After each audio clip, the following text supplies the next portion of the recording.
नमस्कार दोस्तों, जय हिंद, वंदे मातरम। आप सभी का स्वागत अभिनंदन है। हिंदी पेडागॉजी के टॉप 30 क्वेश्चंस की बात करेंगे बाय जयसवाल सर।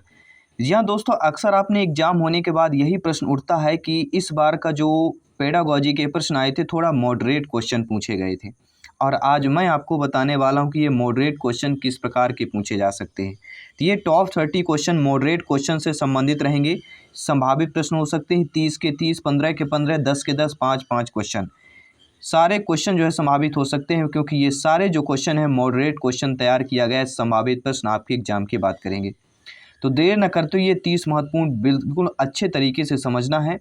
बाकी फिजिकोलॉजी, शिक्षा मनोविज्ञान की क्लास, सीडीपी बाल विकास की क्लास, ग्रामर की क्लास ऑलरेडी आपको यहाँ पे लिंक दे दी गई है।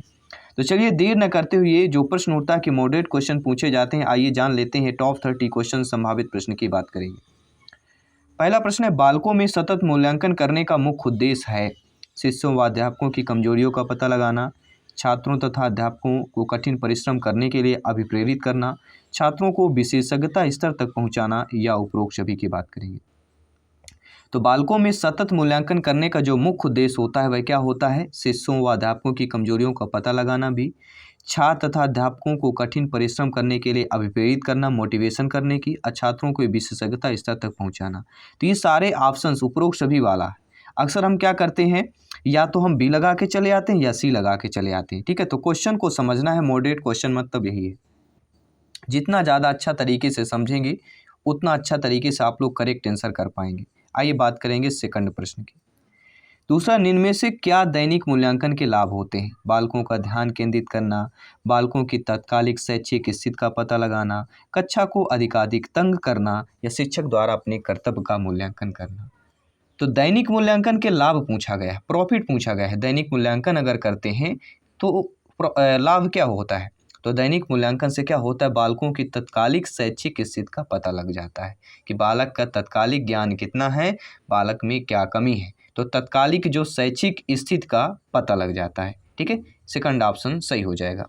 आई होप प्रत्येक भाई बहन गृहिणी अच्छे तरीके से समझ गए होंगे। ठीक है, तो सभी यहाँ पे शेर शेरनी है, सभी लोग शेर लाइन की तरह दहाड़ना है, तैयारी के साथ एग्जाम फतेह करना है। क्योंकि जब जंगल में लाइन दहाड़ता है तो सब सन्नाटा फैल जाता है। उसी प्रकार जब आप एग्जाम में बैठेंगे, दहाड़ेंगे और कहेंगे I am the selected 1% sure and pure. जी हाँ, ध्यानपूर्वक समझिएगा प्रत्येक प्रश्न को।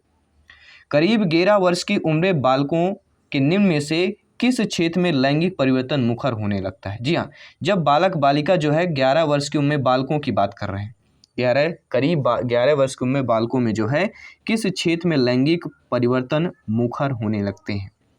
शारीरिक शक्ति के क्षेत्र, उत्तम मांसपेशी समन्वय के क्षेत्र, व्यक्तित्व विकास के क्षेत्र, या बौद्धिक विकास के क्षेत्र। तो वह कहलाता है उत्तम मांसपेशी समन्वय के क्षेत्र की बात करेंगे। और हम क्या कह लेते हैं, हम एग्जाम में लगा के चले आते हैं शारीरिक शक्ति का क्षेत्र। ठीक है, तो हमें समझना है, और यही हमारे क्या है, इसी टाइप के मॉडरेट क्वेश्चन पूछे जाते हैं, इन्हीं को मॉडरेट क्वेश्चन कहा जाता है। अगला प्रश्न है कि एक बालक के व्यवहार पर निम्न में से कौन सा व्यवहार न्यूनतम प्रभाव डालता है? जी हाँ, कोई भी एक बालक का व्यवहार सबसे कम, न्यूनतम मतलब क्या होता है, कौन सा व्यवहार न्यूनतम सबसे कम प्रभाव डालता है? तो आप जानते हैं वातावरण संबंधी जो शक्तियाँ होती हैं बालक के व्यवहार में अत्यधिक प्रभाव डालती हैं। अंधीर संतुलन की बात करेंगे, व्यक्ति की आवश्यकताओं की असंतुष्टि। लेकिन मूल जो प्रवृत्तियाँ होती हैं, जी हाँ, बालक के व्यवहार में जो मूल प्रवृत्तियाँ होती हैं, यह प्रभाव सबसे न्यूनतम कम प्रभाव डालता है। डी ऑप्शन की बात करेंगे। पांचवा प्रश्न स्क्रीन पर है कि पूर्व माध्यमिक कक्षा के बालकों के समाजीकरण में खेलों द्वारा जो लाभ प्राप्त होता है वह क्या कहलाता है? तो पूर्व माध्यमिक कक्षा की बात करेंगे। ठीक है, तो इस प्रकार के बालकों में समाजीकरण के खेलों के माध्यम से जो लाभ प्राप्त होता है, चार ऑप्शंस आपके स्क्रीन पर दिए गए।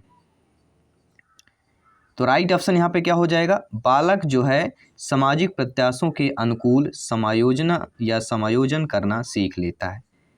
क्योंकि पूर्व माध्यमिक कक्षा में बालकों के समाजीकरण में खेलों से जो लाभ प्राप्त होता है कि बालक जो है सामाजिक प्रत्याशाओं के अनुकूल समायोजन सीख लेता है। बी ऑप्शन सही हो जाएगा।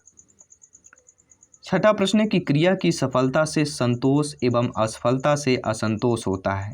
थांडाई के किस नियम की ओर यह इशारा करता है? मतलब डायरेक्ट नहीं प्रश्न पूछा जा रहा है, प्रश्न घुमा के पूछा जा रहा है, कुछ एग्जाम्पल, कुछ उदाहरण देकर पूछा जा रहा है और यही मॉडरेट प्रश्न कहलाते हैं। अर्थात क्रिया की सफलता से संतोष एवं असफलता से असंतोष होता है। तो थांडाई के किस नियम की ओर यह इशारा कर रहा है? अभ्यास, प्रभाव, तत्परता या अनुकूल के नियम की बात करेंगे। तो थांडाई के मुख्य नियम में आपका जो कहलाता है वह कहलाता है प्रभाव का नियम। अगर आपके क्रिया में सफलता मिले तो संतोष मिल रहा है, सफलता में संतोष का प्रभाव होता है, असफलता से असंतोष का प्रभाव होता है, तो थांडाई की ये प्रभाव के नियम की ओर इशारा कर रहा है। आइए बात करेंगे 7वें प्रश्न की। निम्न में से क्या सकारात्मक अभिवृत्ति के विकास में महत्वपूर्ण भूमिका अदा करता है? कि राहुल, मैं जानता हूँ कि अपने पाठ नहीं पता है। राजन, तुम गणित में कमजोर हो, राहुल तुम इसकी मदद करो। राहुल के डेस्क से धन किसने चुराया? या कह सकते हैं कि राहुल के बारे में उसके माता पिता को बताना कि यह वह आलसी एवं कामचोर है। तो सकारात्मक अभिवृत्ति के विकास में महत्वपूर्ण भूमिका अदा कर रहा है कि राहुल के बारे में यह बताना कि माता पिता को कि वह आलसी एवं कामचोर है। ये नहीं कहना कि वह पाठ नहीं कर पाता, तुम का कमजोर हो, डेस्क से धन से चुरा है, ऐसा कुछ नहीं करना है, क्योंकि सकारात्मक अभिवृत्ति की बात कर रहे हैं। तो सकारात्मक अभिवृत्ति के विकास में महत्वपूर्ण भूमिका जो हो जाती है कि राहुल के बारे में उसके माता पिता को बताना कि वह आलसी एवं कामचोर है। D option according to question सही हो जाएगा। अगला प्रश्न कि आपकी कक्षा का एक बालक अल्पकालीन स्मृति की समस्या से ग्रस्त है, उसकी स्मृति में से कितनी अवधि की हो सकती है? 10 सेकंड, 20 सेकंड, 30 सेकंड, 40 सेकंड, सभी बताइएगा। कई बार पूछा गया प्रश्न है और इस प्रश्न को हम इस क्लास के VVIP प्रश्न पर रखेंगे। वेरी वेरी इंपॉर्टेंट प्रश्न पर यह हो जाता है आपका प्रश्न। सभी लोग कमेंट कीजिएगा, अच्छे तरीके से फीडबैक कीजिएगा। तो आपकी कक्षा एक बालक अल्पकालीन स्मृति, अल्पकालीन मतलब कोई निश्चित समय नहीं है, स्मृति की समस्या से ग्रसित है, उसकी स्मृति जो है कितनी अवधि की हो सकती है? तो 20 सेकंड यहाँ पे सही माना गया है, बी ऑप्शन सही हो जाए। अगला कि एक बालक में विचार संप्रेषण को रोचक बनाने के लिए महत्वपूर्ण साधन क्या होगा? अच्छी भाषा, श्रव्यदृश्य साधन, जोर से बोलना, या ये सभी हो जाएंगे। देखिए, एक बालक में विचार संप्रेषण को रोचक बनाना है तो उसके सबसे महत्वपूर्ण क्या होता है? विचार संप्रेषण में करना है तो उसकी श्रव्य और दृश्य दोनों साधनों का जो है महत्वपूर्ण हो जाता है, सुनाई भी देना और दिखाई भी देना, क्योंकि यहाँ विचार संप्रेषण को रोचक बनाना है तो श्रव्य दृश्य साधन दोनों इंपॉर्टेंट हो जाएंगे। अगला, बालकों में समय समय पर सांस्कृतिक कार्यक्रमों का आयोजन करने का लाभ क्या होता है? तो बालकों में देखा जाए अगर समय समय पर सांस्कृतिक कार्यक्रम होते हैं तो इसका लाभ यह होता है कि इसके माध्यम से बालकों का सर्वांगीण विकास किया जा सकता है। डी ऑप्शन सही हो जाए। अगला प्रश्न कि कक्षा कक्ष में प्रयोग की जाने वाली छात्र केंद्रित शिक्षण विधियों में प्राय शिक्षक की भूमिका क्या रहती है? जब आपकी नियुक्त होगी आप लोग अध्यापक अध्यापिका बनेंगे और यह मॉडरेट क्वेश्चन है, शिक्षक और बालक के संबंध से ही प्रश्न पूछा जाता है। थोड़ा उदाहरण, थोड़ा सा लाइन बढ़ा दिया गया, कुछ वर्ण शब्दों को जोड़ दिया गया, यही मॉडरेट क्वेश्चन होते हैं। तो कक्षा कक्ष में प्रयोग की जाने वाली जो छात्र केंद्रित शिक्षण विधि होती है उसमें प्राय शिक्षक की जो भूमिका होती है वह किस प्रकार की होती है? तो समस्या उत्पन्न करने वाली परिस्थितियों का निर्माण करना, या छात्रों के लिए संभावित सामग्री एवं संसाधनों को जुटाना, छात्रों की उपकल्पना निर्माण में मदद करना, या उपरोक्त सभी। तो यहाँ पे उपरोक्त सभी डी माना गया है। कई बार ये पूछा गया प्रश्न है, रिपीटेड प्रश्न है, संभावित प्रश्न है। तिरस्कृत बालक की समस्या का प्रमुख कारक क्या हो सकता है? ऐसा बालक, आपने शायद नाम सुना होगा कि बिल्कुल उसको तिरस्कार कर दिया गया है। तिरस्कार मतलब तिरस्कृत बालक की समस्या का जो प्रमुख कारक होता है वह होता है माता पिता की आपसी लड़ाई। क्या हम सही कर रहे हैं? सही बताइए। डी ऑप्शन यहाँ पे तिरस्कृत बालक की समस्या का महत्वपूर्ण कारक यहाँ पे माना गया है। अगला, किसी बालक में पाठन कौशल संबंधी विकास करने का उत्तम ढंग क्या होता है? उसके आत्मसम्मान सुरक्षित करना, उसे प्रशंसा द्वारा फुसलाना, उसे सकारात्मक प्रलोभन करना, या उसके प्रेरकों का मार्गान्तीकरण करना। तो किसी भी बालक में पाठन कौशल संबंधी विकास करने का जो उत्तम ढंग होता है कि उसके प्रेरकों का मार्गान्तीकरण करना। डी ऑप्शन सही हो जाए। अगला, सामाजिक संयोजन में उत्पन्न होने वाली कठिनाइयाँ क्या होती हैं? जी हाँ, सामाजिक संयोजन में जब हम समाज में रहते हैं इसमें संयोजन बनाने के लिए कुछ कठिनाइयाँ उत्पन्न होती हैं और ये कठिनाइयाँ आयु के पश्चात परिपक्वता प्राप्त करने वाले बालक में होती हैं। ठीक है, सामाजिक संयोजन से उत्पन्न होने वाली कठिनाइयाँ आयु के पश्चात परिपक्वता प्राप्त करने वाले बालक में पाई जाती है। अगला प्रश्न है कि एक शिक्षक होने के नाते यदि आपका मन अपनी निजी समस्या से ग्रसित है तब आप क्या उचित समझेंगे? देखिए, आप एक शिक्षक हैं और शिक्षक हैं, अध्यापिका हैं और आपका मन अपनी निजी समस्या से ग्रसित है, तो जो आप उचित समझेंगे कि अपनी समस्या अपने तक ही सीमित रखें, क्योंकि ये आपकी ये पर्सनल समस्या है। ठीक है, बी ऑप्शन सही हो जाएगा। अक्सर देखते कुछ घर में प्रॉब्लम होते हैं, कुछ होते जाते हैं विद्यालय में कुछ शेयर कर देते, तो ये नहीं करना चाहिए, ये आपकी आपसी प्रॉब्लम है। ठीक है, अगला प्रश्न है, आपकी कक्षा में एक बालक की बुद्धि लब्ध 150 के करीब है, तो बालक कैसा होगा? अति प्रतिभाशाली होगा, पिछड़ा होगा, मंदबुद्धि होगा या असंतुलित बालक होगा? देखिए, पिछड़ा बालक, असंतुलित, मंदबुद्धि ये सारे 100 के नीचे आते हैं और 150 IQ लेवल कहा गया, अर्थात अति प्रतिभाशाली। 140 प्लस या 145 प्लस जो कहलाते हैं, ठीक है, वे कौन से कहलाते हैं? अति प्रतिभाशाली। प्रतिभा नहीं, अति प्रतिभाशाली की कैटेगरी पर आ जाएगा। और ये बिरले ऐसे बच्चे जो है पाए जाते हैं जिनका IQ लेवल 150 कह सकते हैं, बिरले। बच्चों के प्रति अध्यापक का मुख्य लक्ष्य क्या होता है? तो बच्चों के प्रति अध्यापक का जो मुख्य लक्ष्य होता है, परीक्षा में बालकों को पास कराना, ये तो नेगेटिव है। बालकों में अनुशासन प्रिय बनाना, बालकों में प्रतिभा का विकास करना। जी हाँ, बिल्कुल सही बात है। बच्चों के प्रति अध्यापक का मुख्य लक्ष्य है कि बच्चों में प्रतिभा का विकास करना। सी ऑप्शन यहाँ पर सही हो जाएगा। अगला प्रश्न है कि जब कोई बालक किसी कार्य को अपनी इच्छा से करता है तो उसे क्या कहा जाता है? व्यक्तिगत प्रेरणा, सामाजिक प्रेरणा, आंतरिक प्रेरणा, सकारात्मक प्रेरणा। सही बताइएगा। सारे ऑप्शंस बिल्कुल सिंपल साधारण सा प्रश्न पूछा गया है, सभी कमेंट कीजिएगा। तो जब कोई भी बालक किसी कार्य को अपनी इच्छा से करता है तो उसे क्या कहा जाता है? आंतरिक प्रेरणा। क्या होगा? आंतरिक प्रेरणा यहाँ पे कहा जाएगा। थर्ड वाला ऑप्शन सही हो जाएगा। अगला, शिशुओं के व्यवहार में जो संपूर्ण गति प्रकट होती है उसकी व्याख्या निम्न में से किस आधार पर की जा सकती है? तो शिशु की बात कर रहे हैं, शिशुओं के व्यवहार में जो संपूर्ण गति प्रकट होती है, क्या यहाँ पे दिया गया है? ये थोड़ा सा समझिएगा। संपूर्ण गति प्रकट होती है, उसकी व्याख्या निम्न में से किस आधार पर की जा सकती है? शिशु के उच्चतम उत्तेजना के आधार पर, शिशु के केंद्रीय स्नायु तंत्रिका विकास की बात करेंगे, शिशु के विद्यमान अधिकतम ऊर्जा शक्ति के आधार पर, या शिशु के मस्तिष्क में निम्नतम विभेदनशीलता के आधार पर। तो राइट ऑप्शन यहाँ पे हो गया शिशु के केंद्रीय स्नायु तंत्रिका विकास के आधार पर किया जाएगा। बी ऑप्शन यहाँ पे सही हो जाएगा। अगला, निम्न में से वह कौन कथन है जो शिशु के व्यवहार को प्रदर्शित करता है? तो वह कथन जो शिशु के व्यवहार को प्रदर्शित करे वह कहलाता है आपका सामान्यीकरण। चलिए बात कर लेते हैं अगले प्रश्न की। अगला प्रश्न आप लोगों की स्क्रीन पर आ चुका है। अगला प्रश्न है कि प्रशिक्षण स्थानांतरण का संबंध निम्न में से किसके साथ होता है? पर्यावरण के सीखने के साथ, नवीन कार्य सीखने के साथ, एक परिस्थिति से प्राप्त प्रशिक्षण का दूसरी परिस्थिति के सीखने में उपयोग करने के साथ, या विभिन्न प्रशिक्षकों से भिन्न भिन्न कौशल के सीखने के साथ की बात करेंगे। तो सभी जानते हैं कि प्रशिक्षण स्थानांतरण के संबंध का अगर जिक्र होता है तो बात होती है कि एक परिस्थिति से प्राप्त प्रशिक्षण दूसरी परिस्थिति के सीखने में उपयोग करने के साथ। ठीक है, यहाँ पे थर्ड ऑप्शन आप लोगों का सही हो जाएगा।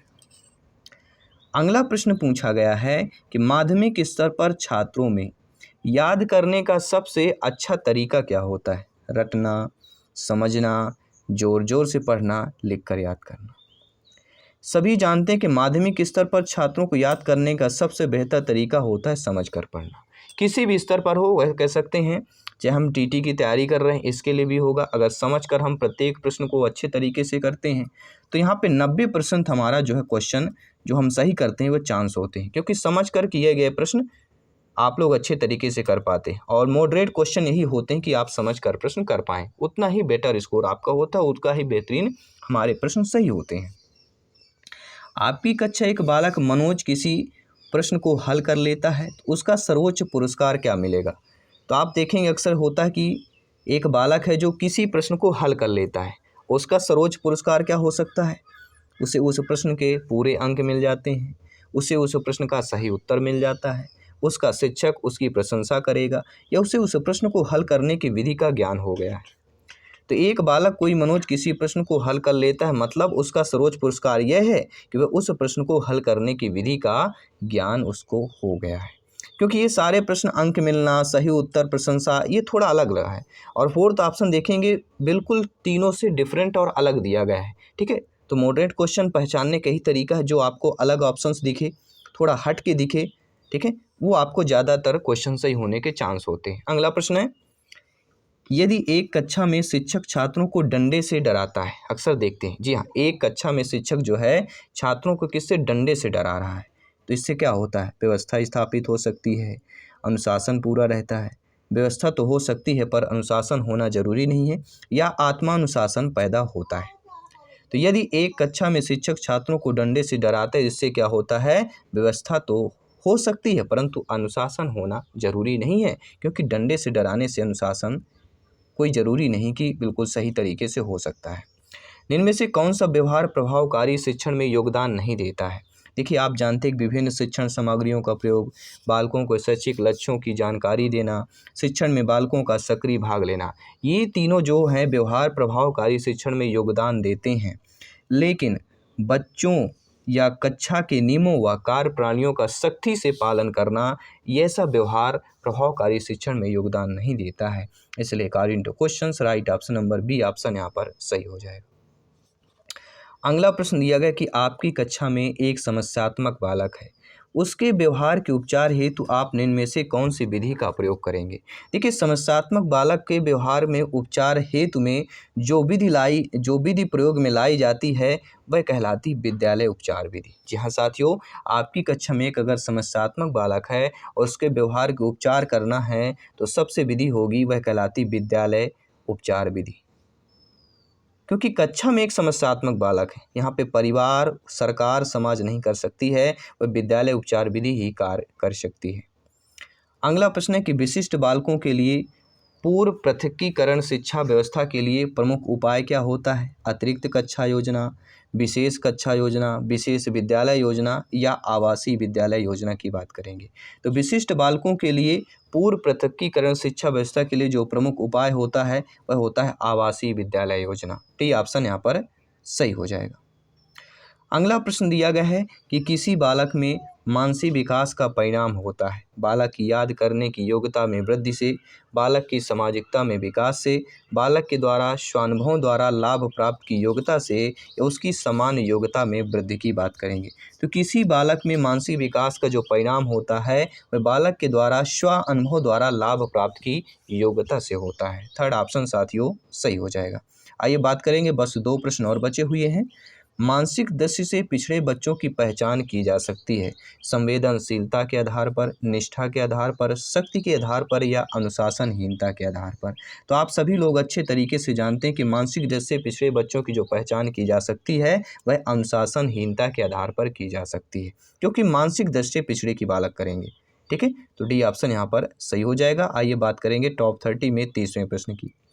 प्रतिभावान बालकों की पहचान कैसे की जा सकती है। बुद्धि परीक्षा द्वारा, अभिरुचि परीक्षण द्वारा, उपलब्धि परीक्षण द्वारा या उपरोक्त सभी के द्वारा।